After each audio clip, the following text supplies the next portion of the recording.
అందరికీ నమస్కారం. నేను రమారావి. సమస్యలు జీవితంలో ఎవరికి ఉండవు? ఎవరికైనా సమస్య లేకుండా ఉంటుందా? ఎంత చెట్టుకు అంత గాలి అని చెప్తూ ఉంటాం. సాధారణంగా చెప్పేదే. మామూలు సమస్యలు వేరు, కొంచెం పెద్ద రకం సమస్యలు వేరు. పెద్ద రకం సమస్యలు ఏమిటో ముందు చూద్దాం, అప్పుడు మామూలు సమస్యల గురించి ఆలోచిద్దాం. వివాహం కాకపోవటం ఆడపిల్లలకి, తర్వాత ఆసక్తి లేని చోట పెళ్ళవటం, ఇష్టం లేని పెళ్ళవటం అన్నమాట. తాగుబోతు భర్తలు, కాల్చుకు తినే అత్తవారు, ఎంత చెప్పినా మాట వినని పిల్లలు, ఏ రకంగానూ సహాయం చేయని చుట్టపక్కలు, కలిసి రాని స్నేహితులు, జీవితానికి ఎదుగుబొదుగు లేకపోవటం, భర్తలకి సంపాదన లేకపోవటం, లేదా భార్యలు చదువుకున్న వాళ్ళకి ఉద్యోగాలు రాకపోవటం, ఏ వ్యాపారం మొదలుపెట్టినా ఫెయిల్ అయిపోతూ ఉండటం. ఇవి పెద్ద సమస్యలు. ఇక చిన్న సమస్యలు, మనం బయటికి బయలుదేరినప్పుడు ఆటో దొరకపోవటం, ఫోన్లో ఎవరికోసమో ట్రై చేస్తుంటే వాళ్ళు దొరకపోవటం, స్టవ్ మీద పాలు పెట్టి ఫోన్లో మాట్లాడితే పాలు పొంగిపోవటం, భర్తగారు ఏమన్నా తిట్టడం, పిల్లలు అల్లరి చేయటం, పిల్లలు అన్నం తినకపోవటం. అప్పుడు చాలా పెద్ద సమస్య అది. పిల్లలు అన్నం తింటూ, మా అబ్బాయి అన్నం తింటూ ఏం చేయాలండి? ఇవి కాకుండా చిన్న పొన్న అనారోగ్యాలు, పిల్లలకి అనారోగ్యాలు, పిల్లలు సరిగా లేకపోవటాలు, ఇవి పెద్ద పెద్దవిగా చిన్నగా సరిగా లేపటం. ఏవో కొన్ని బాగానే ఉంటారు, కొన్ని చోట్ల బాగుండరు. మన ఆడపడుచు మాకంటే ముందే పండగ షాపింగ్ చేసేటాలు, ఎన్నో సమస్యలు. పక్కింటి ఆవిడ పండగకి ముందే చక్కగా పిండి వంటలు చేసేసుకోవటాలు, మనం ఇంకా చేసుకోలేకపోవటాలు. ఇవన్నీ కూడా సమస్యలే. అసలు పెట్టి థింగ్స్ అవి కూడా మనల్ని సమస్యగా బాధిస్తూనే ఉంటాయి. ఈ చిన్న సమస్యలకి చాలా సింపుల్గా పరిష్కారాలు అయిపోతుంటాయి. విసుగ్గా ఉంటే తలుచుకుంటూ ఉంటాం. పెద్ద సమస్యలకి ఏం చెయ్యాలి? భర్తలు తాగుతారు, సంపాదన ఇంట్లో ఇవ్వరు, పిల్లలతోటి సరిగ్గా బిహేవ్ చేయరు, ఏదైనా గట్టిగా అడితే మీద పడి కొట్టడానికి వస్తారు. వాళ్ళని పిలిచినా మన వాళ్ళని పిలిచినా ఏ రకంగానూ ఇది సర్దుబాటు అవ్వదు. లేకపోతే తిరుగుబోతనం, ప్రవర్తనా లోపాలు, సజావైన ప్రవర్తన లేకపోవటం, అతడి ప్రాపకంలో ఉండాల్సే రావటం, తప్పించుకునే దారి లేకపోవటం, పిల్లలు సజావుగా పెరగరేమోనన్న బెంగ, కుటుంబం పరువు బజారున పడుతోందని బాధ. ఇవి ఎంత బాధిస్తాయోనండి. వీటికి సమాధానాలు ఏముంటాయండి? సాధారణంగా కాలం సమాధానం చెప్పాలి. అవి ఎవరికోటతోటైనా చెప్పుకుంటూ ఉంటే, చెప్పగా చెప్తూ ఉంటే అంటే ఏమంటారంటే ఒక వెళ్ళబోసుకోవటం. ఎవరికైనా చెప్పి కాసేపు ఏడ్చేస్తే ఆ పూటకు సరిపోతుంది, మళ్ళీ రేపటికి మళ్ళీ స్టార్ట్. ఇది హేళనగా ఎక్కిరింతగా చిన్నబుచ్చటానికి చెప్పట్లేదండి. వీటికి అసలు సమాధానాలే లేవు. ఇలాంటి ప్రశ్నలకి సమాధానాలే ఉండవు. ఇలాంటి సమస్యలకి అసలు ఏ ఆన్సరు ఉండదు. వాళ్ళకి కుటుంబము, సమాజము వాళ్ళ వెనకాల నిలబడి ముందుకు నడిపించుకుంటూ తీసుకెళ్ళాలి. ఏదో తెలియక పెళ్లి చేసాం, వీడు తాగుబోతు తెచ్చినాడని తెలియలేదు అని ఇలా తిట్టేస్తారు పెద్దవాళ్ళు. కాకపోతే అమ్మలో, తమ్ముళ్ళో, అన్నదమ్ములో, కజిన్సో ఎవరైనా కొంత సహాయంగా ఉండి ఈ కుటుంబాన్ని ముందుకే తీసుకెళ్ళటానికి సహాయం చేస్తారు. ఇప్పుడు ఎవరు లేరనుకోండి, ఏం చేయాలి అప్పుడు? ఇలా సమస్యలు ఉన్నాయని ప్రతి వాళ్ళు మనం ఏదైనా వేరే వ్యవహారం చూసేద్దాం, అసలు మనం జీవితం మీదే ఆశ వదిలిపెట్టేసుకుందామని మరణాలకు వెళ్ళిపోతామా? అదేనండి దీనికి సమాధానం. సమాధానం లేని సమస్యలకి, ఏ రకంగానూ మనం సర్దుబాటు చేయలేని సమస్యలకి మరణమే శరణ్యమా అన్నప్పుడు కాదు. మనం సమాజంలో మన చుట్టుపక్కల వాళ్ళల్లో ఇవాళ రేపు పేరెనిక గన్నవాళ్ళు, పైకొచ్చిన వాళ్ళు, కాస్తా కుస్తా బెటర్ జీవితాల్లో ఉన్నవాళ్ళు, ఇలాంటి కష్టాలు చూసొచ్చిన వాళ్ళు బోల్డ్ మంది ఉంటారు. ఏమిటి వాళ్ళు ఏ ధైర్యంతో ముందుకెళ్ళారని అనుకోవాలి మనం? ఏ ధైర్యంతో వాళ్ళు ముందుకు తీసుకెళ్ళారు వాళ్ళ జీవితాన్ని?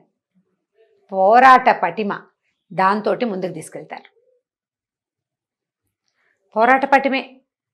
ఆ మధ్య ఇప్పుడు ఎండమూరి వీరేంద్రనాథ్ గారిది విజయానికి 5 మెట్లు కాదులేండి, ఇంకొకటి ఏదో పుస్తకం అండి, పేరు మర్చిపోయాను, దయచేసి ఏమనుకోకండి వారి అభిమానులు. నేను కూడా వారి అభిమానిని. ఒక విషయం చెప్తాను. ఆయన మెల్ గిబ్సన్ అని ఒక యాక్టర్ గురించి రాశారు ఆ బుక్లో.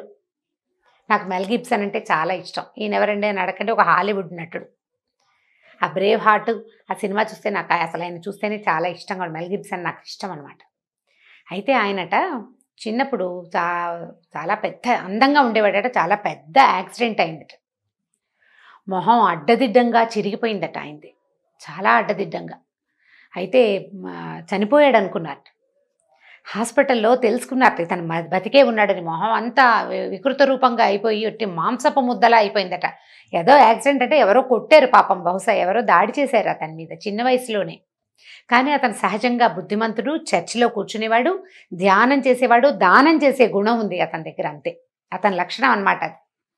కొంచెం సర్కస్లో చేరాలని అలా ఏవో సరదాలు కూడా ఉంటాయి. అంటే అతను కొంచెం పోరాట విద్యలు వాటి మీద ఆసక్తి ఉంటుంది బహుశా. అయితే ఈ యాక్సిడెంట్ తర్వాత అతను చూసిన నర్సు ఆయన మొహం చూసి తట్టుకోలేకపోయిందట. ఎంతమందిని రక్తం ఓడుతుండే వాళ్ళని చూస్తారు నర్సులు, ఆమె తట్టుకోలేకపోయిందట. అంత భయంకరమైన పరిస్థితి. అంత అందమైన పిల్లవాడి మొహంలో అతి వికృతమైన రూపంతో మిగిలాడట. కానీ బతికాడు, మళ్ళీ కోలుకున్నాడు, మొహం బాగుపడలేదు. కానీ చర్చికి వెళ్తూనే ఉండేవాడట.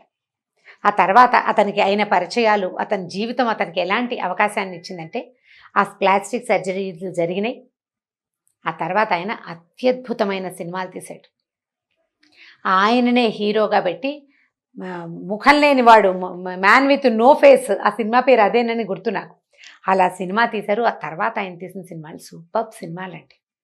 ఆయన ఎంత హ్యాండ్సమ్గా కనిపిస్తాడో, చాలా పెద్దవాడు, పెద్దతనే, ఎంత చక్కగా కనిపిస్తాడో, ఎంత అత్యద్భుతమైన నటన, ఎంత ప్రదర్శించగలిగాడంటే అతనిలోని పోరాట పటిమే అతన్ని ఆ స్థితికి తీసుకెళ్ళింది.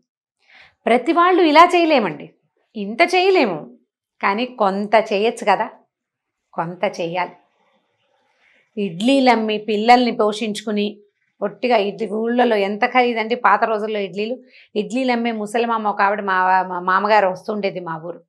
పిల్లల్ని ఇంజనీర్లను చదివించింది ఆవిడ. రోజు ఇడ్లీలు మోసుకొచ్చేది.